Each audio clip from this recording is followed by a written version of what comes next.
What is the creepiest thing you have seen in the woods or elsewhere? I was driving home after an extremely late night at work. I lived in the middle of nowhere. About a mile before I got there, a woman covered in blood jumped out of the woods into the middle of the road, screaming. I panicked and went around her, then slammed on the brakes to help. Her boyfriend had beaten her and was currently chasing after her in the woods. I got her in my car and called the police.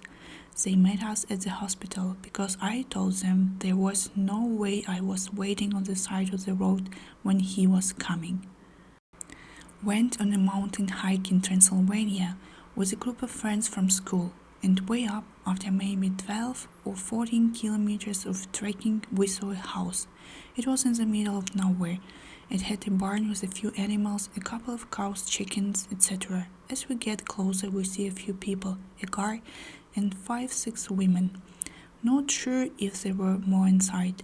The dude comes to greet us, barely speaking the language. We had a hard time understanding what he was saying. They lived without electricity, gas, or anything. This is in the early 90s, though there is no internet, mobile phones to worry about, at least for most people. Anyway, they all looked weird, kinda dumb expressions on their face. We can barely understand each other. They asked us who the president is now, and if we want some milk. They look at our clothes and shoes weirdly, curious, like who knows when the last time they had human contact. Or maybe there were more crazes around those parts. Not sure to this day what was going on. It's not typical in the region, so we kinda freaked out, especially cause the dude looked a bit disturbed and we were too young. We were looking around to see if there were more of them. Paranoia was getting to us, thinking there must be a village nearby.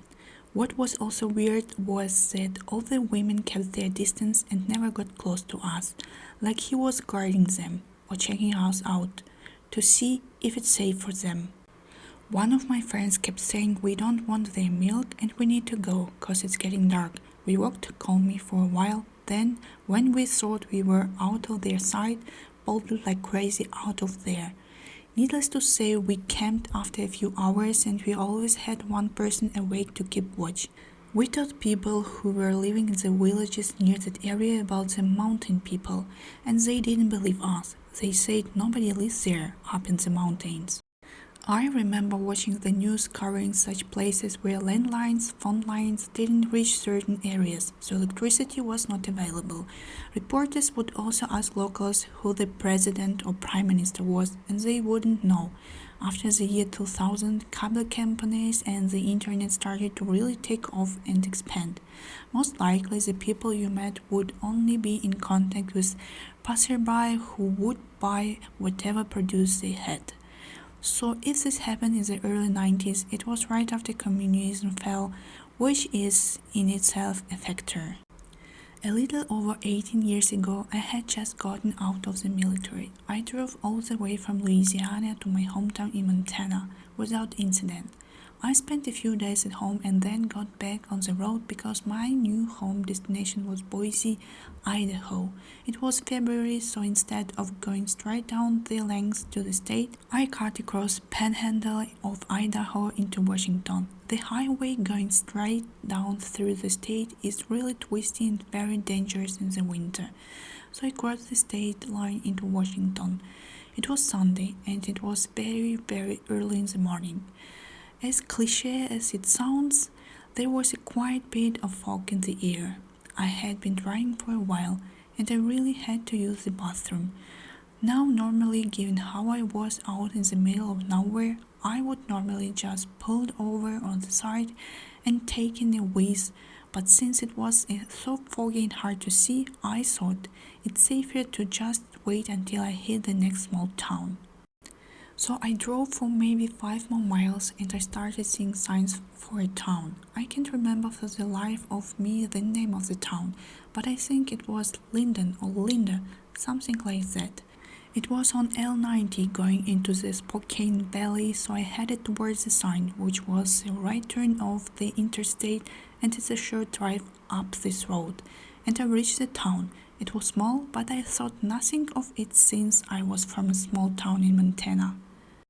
Now here's where things get odd. There was not a single person to be found. There were cars and businesses, but not a single person to be found. No one walking the street, no logging trucks driving. Everything was just as still as the air. I stopped at a gas station. It was one of those one-in-all places that did car repair, tires, etc. But no one was at the counter. I thought, well, maybe it's just really early, so I went around to the side to see if the bathroom was locked, and it was. As I made my way back around to the front of the building, I saw a delivery truck. It was a classic Coke truck, except it wasn't moving. Its headlights were on, the hazard lights were on, and the passenger and driver side doors were open, just sitting there in the middle of the street. Yes, I was getting a bad vibe, so I got back in my car and went back the way I came.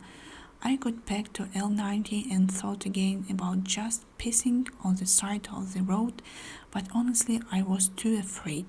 I continued driving until I hit Spokane. Honestly, I was more than a bit freaked out and had completely forgotten I had to piss. I didn't see anything creepy or hear anything creepy, but the stillness in the air and the complete lack of life, human or animal, was just terrifying and unsettling. I looked on the map to where I was once I got to Spokane, which was a Rand McNally's map, because GPS and phones was just not a thing yet, and I could not find it at all on the map. Even as I was writing this, I looked at Google Maps and nothing but the name Linden, Linder or otherwise is on the map. I still to this day will never forget that feeling of just freaky displacement I felt there. When I got to Boise, I told my friend about it and he thought I was just trying to rip off Silent Hill or Resident Evil, and honestly I can't blame people for saying that, but at that times that was the reason I wouldn't piss on the side of the road.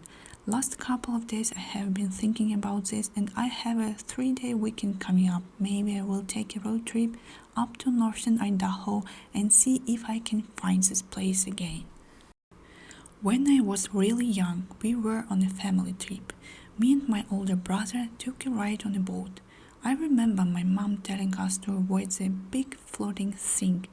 She thought it was a buoy to signalize a dangerous rock underwater or something.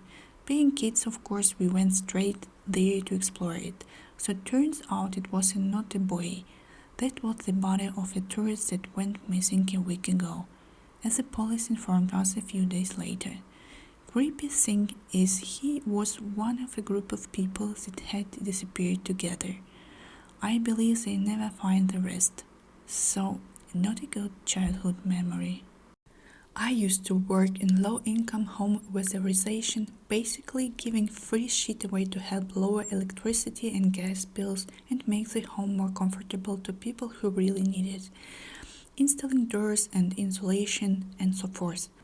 One step is qualifying a home is testing combustion appliances to make sure they are not emitting carbon monoxide into the living space, because if they are and we seal up the house, we could kill the whole family. During a pre-inspection of a home on the outskirts of the city, I asked to see the owner's water heater. He tells me that it's in the basement, which is fairly normal, and I tell him I have to inspect it before work can start. So he goes into the kitchen and starts moving the refrigerator. Turns out the entry into the basement is underneath the carpeting beneath the fridge. I should know that I went and did thousands of homes over the years and had never seen such a thing. But whatever needs to be done regardless, and so I pull out my flashlight and shine it down the stairs to check out the layout. But really to look for black widow spiders, because I don't like black widows. At this point I notice a dead cat, mostly down to a skeleton. Not my favorite sight, but really common in crawl spaces in basements. I take a few steps down the stairs and continue my spider check, and notice another couple of small animal skeletons. At this point, I start to worry about gas or poisons or something equally dangerous and start looking closer. There are animal skeletons everywhere, at least 10 on a cursory look. Some of them are so degraded I can't determine what they used to be.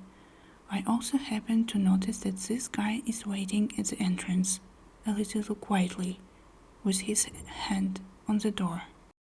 Something clicks in my brain, and I get this immense sense of danger. I'm about 4 steps from the door being clear to close. I have no partner on the job with me, there is death all around me, and I realized just how hidden the entrance to the basement really was. I knocked the fuck out, told the guy I needed extra tools and would be back, and marked the job as a non-feasible for health and safety as I was driving away.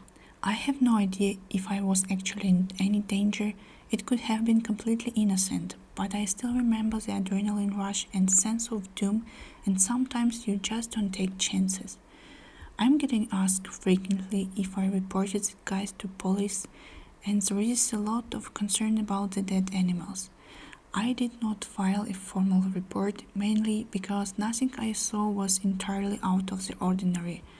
Crawl spaces and basements have venting at the base of the house, and it's really common for animals to squeeze in and then not be able to get back out.